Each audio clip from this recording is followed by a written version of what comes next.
Friends Satish. இன்றைக்கி என்ன விஷயம் பார்க்க போகிறோன்னு கேட்டிங்கன்னா, பேசிக்ஸ் ரூல்ஸ் ஆஃப் ட்ரேடிங் அப்படின்ற மாதிரி பார்க்கலாம். ஒரு 4 ரூல் சொல்கிறேன், அதை மைண்டில் வச்சுக்கோங்க. ரொம்பவே உங்கள் ட்ரேட் பண்ணுறதுக்கு ஹெல்ப்ஃபுல்லாக இருக்கும். ரூல் நம்பர் 1 அப்படின்னான்னு கேட்டிங்கன்னா, நியூஸை வச்சு எப்பவுமே ட்ரேட் பண்ணணும் ட்ரை பண்ணாதீங்க.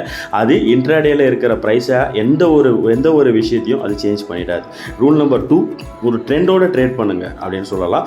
ஸோ எப்பவுமே பார்த்திங்கன்னா ஒரு ட்ரெண்டோட ட்ரேட் பண்ணும்போது உங்கள் ஃப்ரெண்டாக அமையறதுக்கு உண்டான சான்சஸ் இங்கே ரொம்பவே ஜாஸ்தி. ட்ரெண்டுக்கு அகேன்ஸ்டாக போகும்போது பார்த்திங்கன்னா உங்களுக்கு உங்களோட ட்ரேட்ஸ் நெகட்டிவாக போகிறதுக்கு உண்டான சான்சஸ் ரொம்பவே ஜாஸ்தியாக இருக்குது. இங்கே டோன்ட் ஓவர் ட்ரேட் அப்படின்னு சொல்லலாம் ரூல் நம்பர் 3. ஸோ உங்களோட ட்ரேடிங்கை காலையிலேருந்து ஈவினிங் வரைக்கும் கீப் ஆன் ட்ரேட்ஸை போட்டுக்கிட்டே இருக்காதிங்க.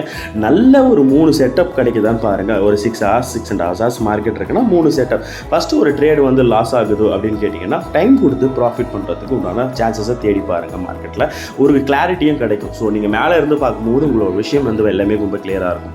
ஸோ அந்த விஷயத்தை உடனே சேஸ் பண்ணி நீங்கள் பண்ணும்போது ரொம்ப பெரிய ரிஸ்க் அமைத்துக்குள்ள சான்சஸ். நம்பர் 4, உங்களோட ரிஸ்க் மேனேஜ்மெண்ட்டை என்றைக்குமே மறந்துடாதீங்க. ஏன்னா அதை மறந்துட்டிங்கன்னா அடுத்த நாள் ட்ரேட் பண்ணுறதுக்கு உங்களால் மார்க்கெட்லேயே இருக்க முடியாது.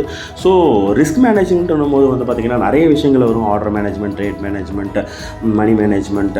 ஸோ இந்த மாதிரியான விஷயங்கள்லாம் வரும். இதெல்லாம் வரப்போகிற வீடியோஸில் நான் ஃபர்தராக ஒன்று கொடுக்குறேன். இந்த சேனலில் இந்த மாதிரியான இன்ஃபர்மேஷன் பிடிச்சிருந்தா என் சேனல் லைக் பண்ணுங்கள், ஷேர் பண்ணுங்கள், சப்ஸ்கிரைப் பண்ணுங்கள். தேங்க்யூ. Happy trading.